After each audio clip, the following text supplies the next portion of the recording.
All right, we're back here again. Fox 10 Talk Sports on a Friday night. Robby Baker and Blake Niemann. And Blake, it's not training camp eve yet, but we're getting there. It's coming up close. Next Wednesday, the first Cardinals practice at State Farm Stadium. Thursday will be the first open to the public practice. Next Wednesday will also be a media availability for ASU football. And then the next week, probably Monday or Tuesday, no official date yet, but early the following week will be the start of fall camp for the Sun Devils. The point I'm trying to make is we made it. We are approaching football season. We survived summer, and it is time for football season. So I kind of wanted to take a different spin here, as we do on Fox 10 Talk Sports here.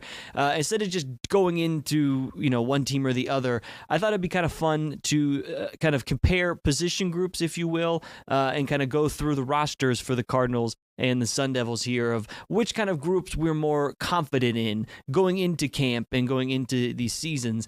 So we'll start with kind of the arguably the most important position in all of sports, right? The quarterback position. On one hand, you got the Cardinals, obviously Kyler Murray, and then to back him up, they bring in Jacoby Brissett this year.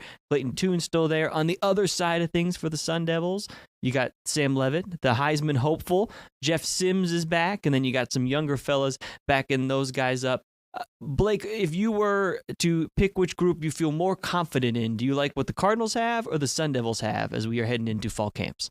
Well, I don't know if many people can disagree with this at this point. I feel like you got to go with the Sun Devils and Sam Leavitt and what they got right now.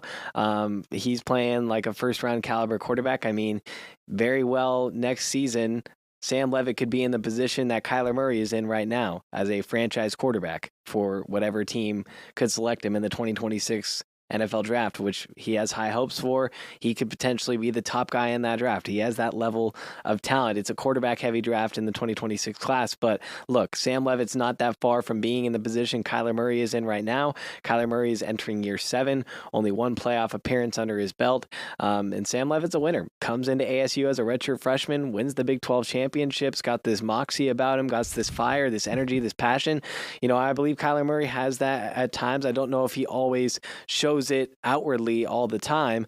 So I'm going to go with Sam Leavitt in the ASU quarterback room. Jeff Sims is also a solid backup. I believe this is his 6th year of college football. He's been around a while. An experienced guy to have in your room and someone that can be reliable when comes into the game. So I'm going to go with the Sun Devils in this one. I actually agree with you. And not so much a knock on Kyler Murray, but that's just how much I believe in Sam Leavitt and what I think he's capable of doing and leading this Sun Devil team to this year. Another position group that I think may be a tighter battle in this kind of fake debate we're having here, if you will, is tight ends. Because when you look at the Sun Devils, what the Sun Devils have, Shimon Mateer, AJ I was going to say, I'm going to mispronounce his name, so you knew where I was going. Thank you for jumping in. What Jason Mons, the tight ends coach at ASU, has at his disposal, they could run 3-4 deep at tight end this year. Yeah. On the Cardinals sides of things, you have Trey McBride, who's arguably the best tight end in football. He's paid like the best tight end in football now. Behind him, not as much depth, but you have the top end guy there. I will say if I had a choice, I would probably go with the Cardinals right now. I'm a little more confident in what the Cardinals have. Not so much because of a knock on ASU, but Trey McBride is Kyler Murray's guy. And he's going to get his targets, and him being healthy, him being a focal point of the offense is going to kind of say a lot about what the Cardinals offense is going to look like and what they're capable of even doing this year. I think ASU's got a lot of depth. They got Shimon Mateer is very, very good. He's not Trey McBride. And I think that's where I got to lean Cardinals in this one. What say you? I'm going to go with ASU on this one. And look, I know I cover ASU a lot, so don't call me out on any ASU bias. I try to be as neutral as possible in my reporting. But looking at it this way, Shimon Mateer was Sam Leavitt's second highest target by a long shot behind Jordan Tyson. It was like Jordan Tyson 75 receptions, Shimon Mateer 40, and the next closest was like Xavier Guillory with like 22 or something like that. And then they went out and got a portal tight end in Kamari Anderson from Kentucky. They bring in an SEC caliber player. Then you got AJ Ia, who is going to be special, folks. He's a 4-star recruit from California. He had 20 plus offers from all the best programs in the country: USC, Notre Notre Dame, you name it. He had schools all on him, but he comes to ASU and Jason Mons. I feel like he's going to be the number 2 tight end in that room. He's played like it in spring ball, had a fantastic spring. So I think you combine all those together. There's something special. And plus there's Jaden Fortier, who is a former, Oregon Player of the Year in there, buried on the depth chart. So it's like there's a lot of depth in that room. I feel like from a depth standpoint, if we're arguing that, I feel like ASU has the edge. Well, I would definitely agree with that. We got to give defense some love here. And instead of, maybe position specific, but let's go pass rush and kind of edge rushers. Okay. The Sun Devils bring a lot back, as they do across the entire roster. The Cardinals, it is going to be very different. And that's a good thing. They needed to add pass rush. They needed to get beefed up on the defensive line. And then, of course, the biggest addition across one of the biggest moves in the entire NFL offseason was Josh Sweat signing here with the Cardinals as a free agent. I like what the Sun Devils have and what the pieces that Brian Ward has to work with. I think I'm a little more confident in what the Sun Devils have just because we've seen it. And Brian Ward's defense, he always says it takes a year or two for players to get their feet under them and kind of understand the why of the defense. The Cardinals, on the other hand, they have just so many more horses now. Nick Rallis hasn't had. He's had to manufacture a pass rush with scheme. Now he's just got guys that he's like, hey, that guy's got the football. Please go tackle that guy. He hasn't had that his first couple of years here. I think I'm a little bit more confident just because I've seen the Sun Devils group do it, but I kind of like the upside of what the Cardinals can accomplish this year. I kind of just split my own answer. I took both sides. What do you think? I'm going Cardinals on this one. Look, I mean, you look at the offseason additions, as you said, it was an offseason overhaul on the front line of the defense. You got Josh Sweat from the Super Bowl champion Eagles. You got Baron Browning coming back on the edge as well. And then you look at a guy like Walter Nolan, who you select in the first round, start getting him in the mix. And I know it's year 18, but hey, Calais Campbell. He's the ageless wonder. He can still ball, folks. I mean, come on now. Don't sleep on the OG. So I'm gonna go with the Cardinals in this one. They got some dogs up front for sure.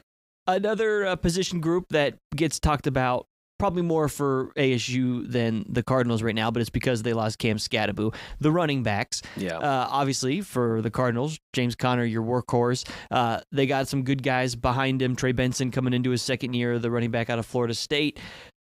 They're going to be the two main guys. James Conner, the main guy. On the ASU side of things, the outside thought is that Kanye Udo's probably going to get a lot of reps. That's just kind of people looking on the outside in at the program. We kind of know it's Kyson Brown. And then you also don't forget Raleek Brown is still there. Yeah. And also just assume that if Sean Aguano is coaching, someone's going to the NFL. It's just every year Sean Aguano has been the running backs coach. Somebody ends up getting drafted. I got to lean towards, and this is no knock on James Conner. He's a fantastic running back. Yeah. Even without Cam Scattaboo, I kind of like the Sun Devils group in terms of my confidence in them. Yeah, I'm totally going with the Sun Devils on this one. I mean, when you look at what Sean Aguano has been able to do in that running back room, consistently producing backs like Eno Benjamin, Rashad White, now Cam Scattaboo, and what could soon be Kyson Brown possibly in the NFL, Kanye Udo possibly in the NFL. I mean, Raleek Brown was a 5-star coming out of high school, went to USC, first transferred to ASU, didn't get to see much of him last season because he was injured, tore his hamstring, dealt with that a lot. And then that's just the surface level. Then they got depth beyond that. Jason Brown Jr. was a 4-star recruit out of Washington, one of their highest ranked recruits in the 2024 class. He has shown big flashes in spring ball and fall camp. I wouldn't be surprised if you guys see Jason Brown on your TV screens this fall. Don't say I didn't tell you because he's coming. You heard it here first on Fox 10 Talk Sports. Well, let's just round it out here. We got like 2 minutes left here on Fox 10 Talk Sports. Overall, I think we're going to say the same thing, so I'll just turn it over to you. Which team do you feel more confidence in?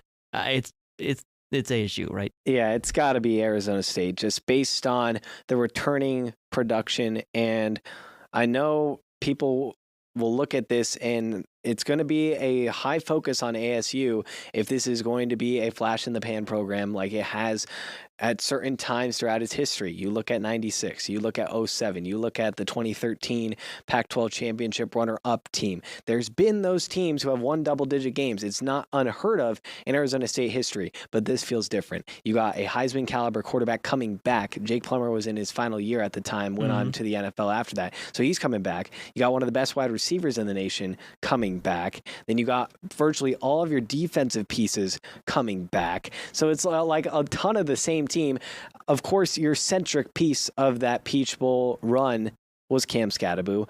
But I mean, when you still have the most important position on the field, regardless of how your offense is set up, it always runs to the quarterback. And when you have Sam Leavitt back there and you look at the cross to the rest of the Big 12, I mean, it's hard to pick against the Sun Devils. It's not so much of a lack of confidence in the Cardinals as much as it is perhaps an overconfidence in what the Sun Devils could accomplish this year. And it's for everything you just said. And to kind of just add on to that real quick is just, I have so much faith in what we have seen in conversations that I know you and I both had with people surrounding the program, in Kenny and in Sam, and their ability to kind of check each other, push each other. And this is, not, Sam Leavitt is just different. And it's hard for people, I think, to understand, when we say that, because they're not around him, they're not talking to the same people we are, but he is just wired so differently for how is he, 20 years old, 19? Yeah, I mean,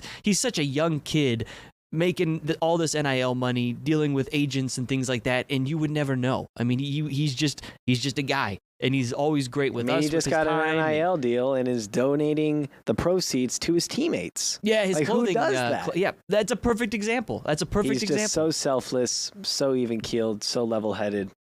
It's got a great head on those shoulders that are going to be working this fall for sure.